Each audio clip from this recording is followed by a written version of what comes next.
السلام علیکم ورحمۃ اللہ وبرکاتہ۔ محترم ناظرین، میں آپ کا میزبان محمد شمس قمر فیضی، میں آپ لوگوں کو ایک خوشخبری دینے آیا ہوں۔ وہ خوشخبری یہ ہے کہ ہم لوگ ایک نیا چینل نکال رہے ہیں، ابتدا کر رہے ہیں، اس کی ایجاد کر رہے ہیں۔ اس چینل کے ذریعے انشاءاللہ آپ تک دینی باتیں، دینی معلومات، اسلامک سوال و جواب، قرآن کیسے پڑھا جاتا، اس کا طریقہ، نماز پڑھنے کا طریقہ، وضو کا طریقہ، میت کو غسل دینے کا طریقہ، میت کو کفنانے کا طریقہ، یعنی دینی جتنی باتیں ہیں، دینی معلومات انشاءاللہ ہمارے اس چینل کے ذریعے آئے گی۔ چونکہ انسان کے زندگی گزارنے کے دو ہی طریقے ہیں۔ ایک طریقہ یہ کہ انسان صرف کما کر کھا کر اپنی زندگی کو گزار لے۔ دوسرا طریقہ ہے کہ انسان اپنی صحت کے ساتھ ساتھ، اپنی جسمانی کے ساتھ ساتھ اپنی روحانی کو بھی سنوار لے۔ روحانی سے مراد دنیاوی زندگی کے ساتھ ساتھ آخرت کی بھی زندگی کی تیاری کرے۔ مثلا ہم نماز پڑھتے ہیں تو نماز میں دو فائدے ہیں۔ ایک تو یہ کہ اللہ راضی ہوں گے اور ہماری آخرت سنور جائے گی اور ہم کو اس کے بدلے میں اللہ تعالیٰ جنت دیں گے۔ دوسرا فائدہ کہ ہمارے جسم کی ورزش بھی ہوتی ہے، بار بار اٹھک بیٹھک جو کرتے ہیں یہ بھی ایک ورزش ہے۔ تو انسان کے زندگی گزارنے کے دو ہی طریقے ہیں۔ حدیث پاک میں آتا ہے اذا مات الانسان انقطع عنہ عملہ الا من ثلاثۃ جاریہ، کہ جب انسان کی موت ہو جاتی ہے تو اس کا عمل ختم ہو جاتا۔ مثلا زید انتقال ہو گیا تو زید اب مرنے کے بعد کتنی بھی تسبیحات کرے، کتنی بھی نمازیں پڑھے، کتنی بھی قرآن کی تلاوت کرے، اس کو کچھ فائدہ نہیں ہونے والا، اس کو کچھ ثواب نہیں ملے گا۔ لیکن جب تک زید دنیا میں زندہ تھا، ایک مرتبہ بھی اگر سبحان اللہ کہتا تو 10 نیکی ملتی۔ ایک واقعہ بزرگوں نے لکھا ہے کہ ایک بزرگ خواب میں، ایک بزرگ قبرستان میں قبروں کی زیارت کے لیے گیا ایصال ثواب کے لیے۔ تو بزرگ کو قرآن کی آواز آئی، تو جس طرف سے آواز آ رہی تھی وہ بزرگ اس قبر کی جانب گئے اور دیکھا کہ فلاں قبر جو سامنے ہے اس سے قرآن کی آواز آ رہی ہے۔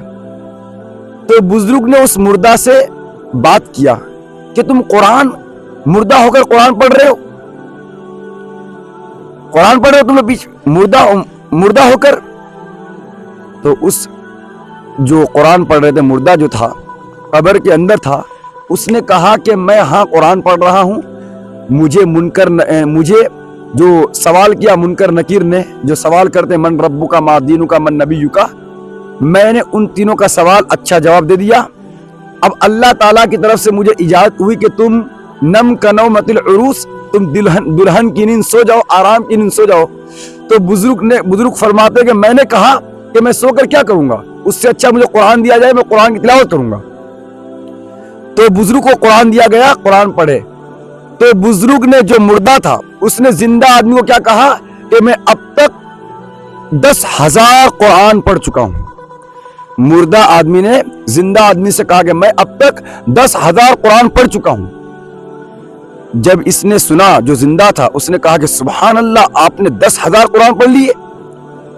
تو مردہ شخص جو 10,000 قرآن پڑھ چکا تھا اس نے کہا کہ ابھی آپ نے جو سبحان اللہ کہا اس کی نیکی مجھے دیجئے اور میرا 10,000 والا قرآن آپ لے لیجئے۔ اس نے کہا کہ ایسا کیسا، آپ نے 10,000 قرآن پڑھا اور میں نے ایک مرتبہ سبحان اللہ پڑھا، سبحان اللہ کا ثواب آپ مانگ رہے اور قرآن پورا 10,000 قرآن مجھے دے رہے، یہ کیا مطلب؟ تو مردہ شخص نے کہا کہ بات یہ ہے کہ ہم نے جو 10,000 قرآن پڑھا، میں چونکہ مردہ ہوں، میں مر گیا ہوں، مجھے کچھ ثواب نہیں ملا، اور تم جو زندہ ہو تم نے ایک مرتبہ سبحان اللہ پڑھا، 10 نیکی ملی، تو تم 10 نیکی مجھے دو گے تو میرا اجر بڑھ جائے گا۔ تو خیر، کہنے کا یہ مطلب ہے کہ جب انسان کی موت ہو جاتی ہے تو کچھ کام نہیں آتا، 3 چیزیں ہیں جو کام آتا۔ نمبر 1 صدقہ جاریہ، نمبر 2 وہ علم جس سے نفع ہو، نمبر 3 نیک صالح اولاد۔ تو ہم لوگ جو کام کرنے جا رہے ہیں یہ بھی ایک نیک، یعنی وہ علم جو نفع ہے۔ ہم بتائیں گے آپ کے ذریعے آپ کو قرآن کے حوالے سے, حدیث کے حوالے سے, علماء کی کتابوں سے انشاءاللہ یہ باتیں آپ تک پہنچے گی تو آپ دوسرے کو پہنچائیں گے, تو یہ سلسلہ انشاءاللہ چلتا رہے گا. جس دن ہماری موت بھی آ جائے گی تو آپ ہماری اگر باتوں پر عمل کریں گے تو انشاءاللہ ہماری قبر تک یہ ثواب پہنچتا رہے گا. تو یہی بات ہے, خوشخبری ہے کہ آپ تک ہمارے چینل کے ذریعے دین کی باتیں پہنچے گی. تو آپ حضرات زیادہ سے زیادہ سپورٹ کریں. اور ہمارے چینل کا نام کیا ہے یہ ہمارے صالح بھائی بتائیں گے. کیا چینل کا نام ہے؟ ہم لوگ کا چینل کا نام ہے دا لائٹ آف اسلام. اس چینل کو زیادہ سے زیادہ سب کو سپورٹ کریں, سبسکرائب کریں, شیئر کریں. دا لائف آف اسلام, یہ دا لائٹ آف اسلام یعنی اسلام کی دعوت, دینی باتیں. ٹھیک ہے, آپ کی کیا رائے ہے آپ ذرا کمنٹ کر کے بتائیں. یہ ہماری پوری ٹیم ہے, اس میں جڑے ہوئے ہیں. انشاءاللہ یہ کام آگے چلتا رہے گا. السلام علیکم ورحمۃ اللہ وبرکاتہ.